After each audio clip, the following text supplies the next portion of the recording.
Howdy, welcome back to the shop. Today I'm working on some filter racks. I'm going to build 5 of these. I've got 3 of them done. I think I'll let you in on the last 2 of them. What this is for a 20 by 25 by 4 filter. And I make these up several at a time and just stick them up on the rafters and save them for when I need them. Just to kind of save time when I get an install to do. So now these are not load bearing. If you wanted to make them load bearing, you'd have to put them inside of a framework of some sort. And I do that. Like if I'm going to have an upflow furnace with an open return, I just build a framework of welded angle iron and mount one of these up inside of it. So here's where your filter slides in and out, and that slides along these rails. Pretty simple. I like them. I like building them like this because they're simple to build. It's kind of complicated to bend this track, but not terrible complicated, and I'll show you how to do that. So I guess the first thing we need to talk about is the stretch out on this. Okay, this ends up being 8 inches tall through here. This is 8 inches. So you need a 12-inch blank because you end up losing, you got 2 inches here, and then you've got a double break right there to make your rib, and then 4 inches here, and then a double break there, and then 12 inches all the way on the end. When you fold all this up, it makes it be about 8 inches tall.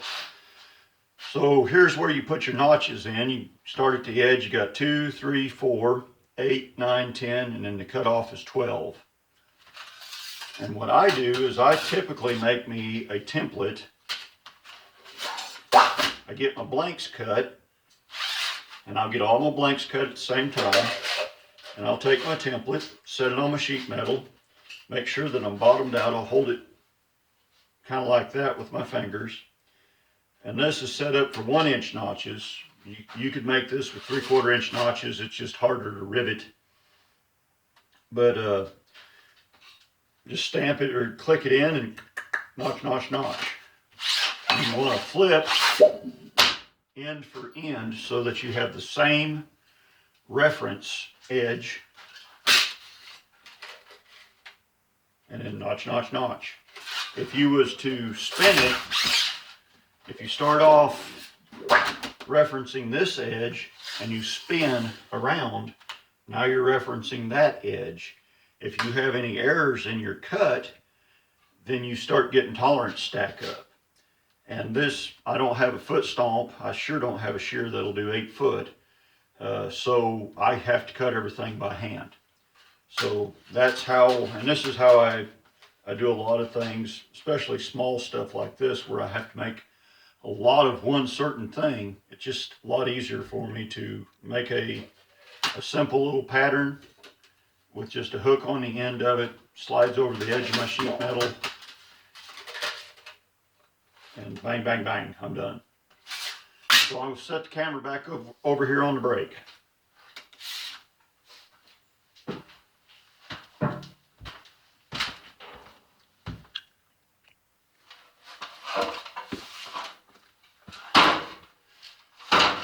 Okay, so here we go.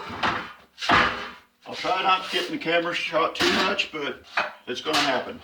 So here's our blank. We've got her notched.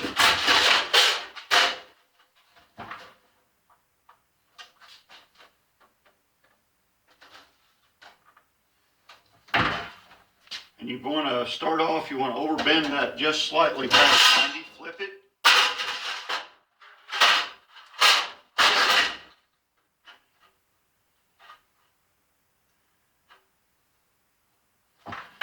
And you don't want to go all the way to 135 degrees. Stop a little shy.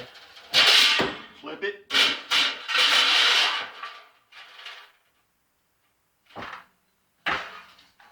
Over brake just a hair. Now take that, stick her in there.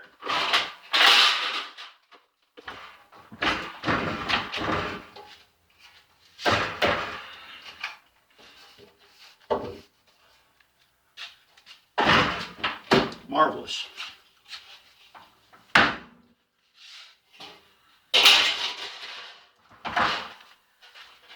Again, start off with your 2-inch notch, over break just a hair, flip,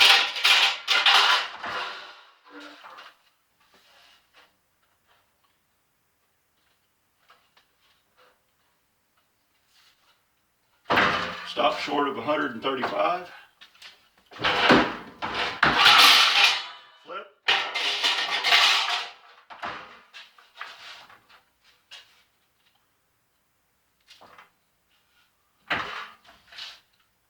a little more than 90.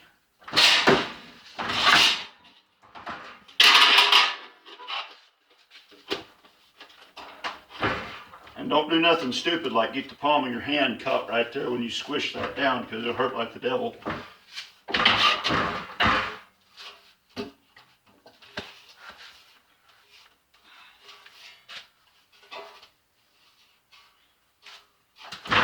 And there we go. Now this doesn't have to be absolutely perfect this away, because the following steps will take care of any stupid that you've done on this bend. Now I'm going to knock another one out and not talk. I'll just knock it out and let you watch.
Now the next step that you do on these, on this particular piece anyway, is you flatten this out on one end, not on the other, only one end, and then you, it's easier to show you than tell you.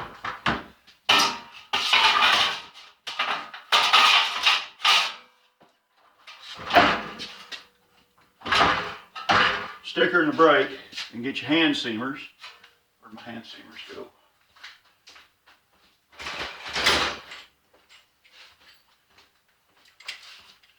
Get your hand seamers on this. This is a side piece, and these tabs need to both be folded out.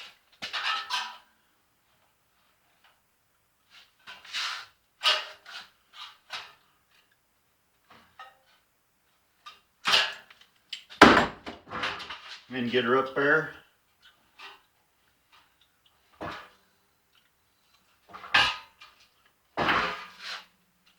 And turn that. And you want to overturn these just enough that these ears have a little bit of spring tension past 90. So I'm going to leave off there, and then we'll go back over on the assembly bench.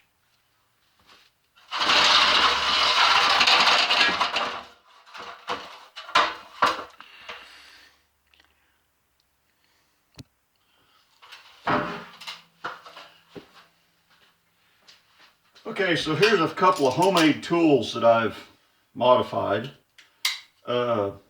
This is just a standard old pair of vice grips, and I've taken I think it's a 1/2 inch washer, and just tack welded it to the pads on this, and then ground out a 3/8 or 7/16 little notch in there.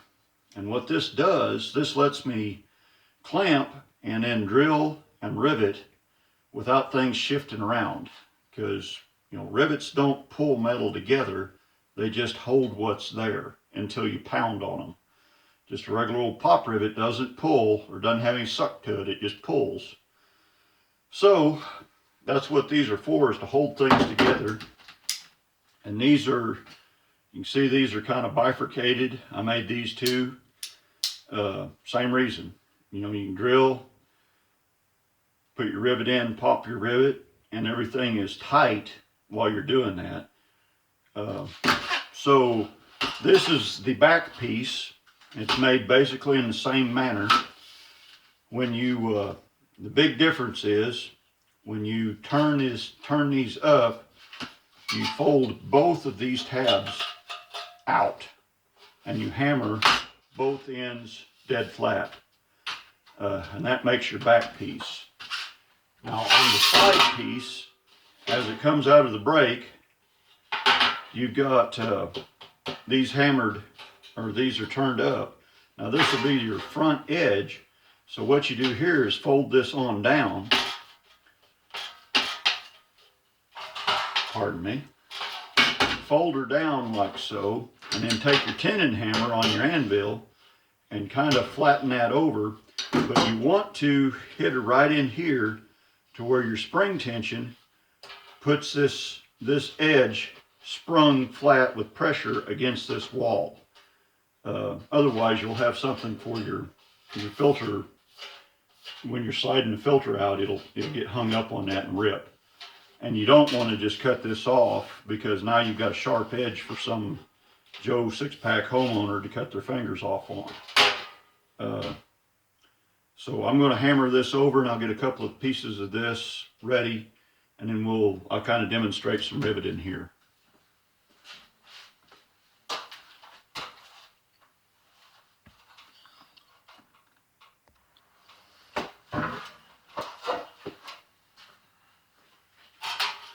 So here's this after it's been hammered over.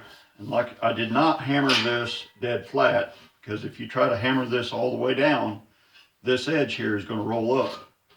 And you can see, maybe you can see, there's no gap to speak of right there, and that won't hang on a filter. Now if you kind of screw this up, you can always take some duct tape and duct tape this with some foil duct tape and cover your sin.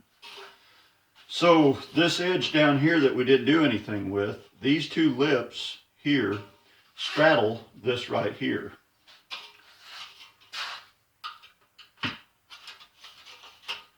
Just like that. And then these, I want to catch all of this that I can, so I stick these.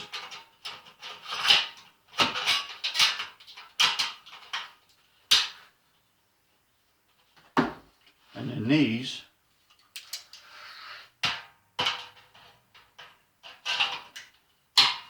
Now I want to make sure that this is tapped down all the way.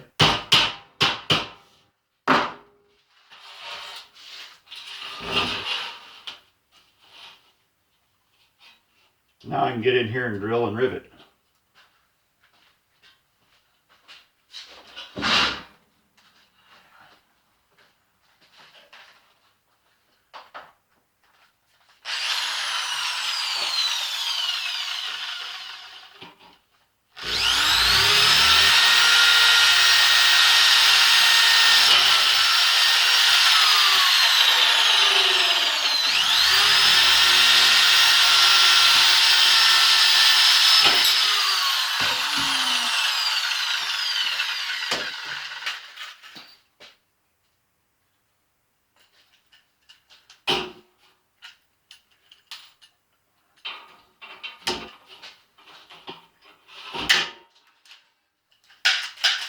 And it's a whole lot less like a monkey humping a football when I'm not on camera doing this, because I'm trying to do this where you can halfway see what I'm doing.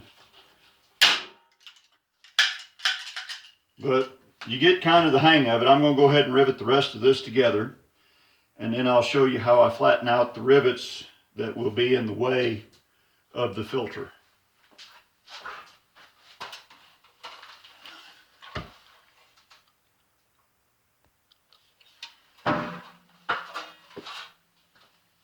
Before I do the rivet flattening, this is one of the front pieces, 2 inches tall, inch flange with a 1/2 inch hem, and you have to cut off that tab that's there, and it helps to put a little bit of a tweak on this after you get your fold hammered down flat. Put a little bit of a tweak on that, and then once it's all drawn up and riveted, this lays flat on the inside of your rail. Dad. Sure.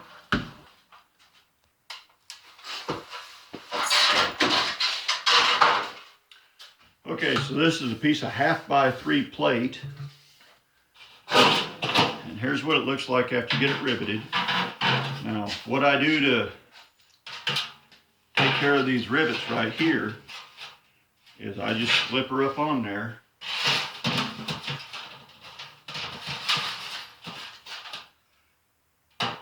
and hammer them down, and it just flattens them out good enough that the filter won't hang on it. And you've also got rivets down in here, and I do the same thing. I just lay it down on an anvil and just hammer them over, and zip, pow, bang, there you go. Now these bends, there's only 2 inches of lip here. I don't put a 3/4 inch notch in the corners for my ductwork. I usually just take and S-lock all 4 sides of these instead of drive slips. You know, if you made this to where this was 6-7 inches long, then it would be okay, and you could go ahead and do a drive slip on the short sides like normal ductwork. But honestly, just S-locking all 4 sides and putting a couple of screws in there to pin it together when you're out in the field is good enough. These work pretty good. I like them better than most of the factory filter racks that I've found. There's a place down in Texas that you can get filter racks mail order through.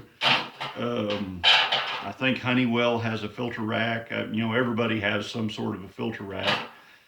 The problem of them is a lot of the filter racks take a proprietary filter, and this one just takes a standard 20 by 25 by 4, which is, you know, $12 to the customer instead of $40 to the customer. So this is how I do it. It's easy enough for me. You know, I built 5 of these in an afternoon. Now I suppose if I was going to build 20 of them at a whack, I could probably build 20 of them in a day and a half. And if I had a foot shear, I could build 50 of them in a day. You know, it's the cutting out the sheet metal is what's the thing. But if you just take up your slack time, cut a little bit here, cut a little bit there, bend a bunch here, bend a bunch there. You know, everybody's got a slack couple hours every day when you're out in the shop screwing off. So, you know, if you just kind of use your slack time and do a little bit here and there as your slack time allows, and then sit down and dedicate a straight run of time to assemble, these really don't cost you anything other than scrap. So there you go. Hope you enjoyed the video. Y'all drive safe. Watch for deer.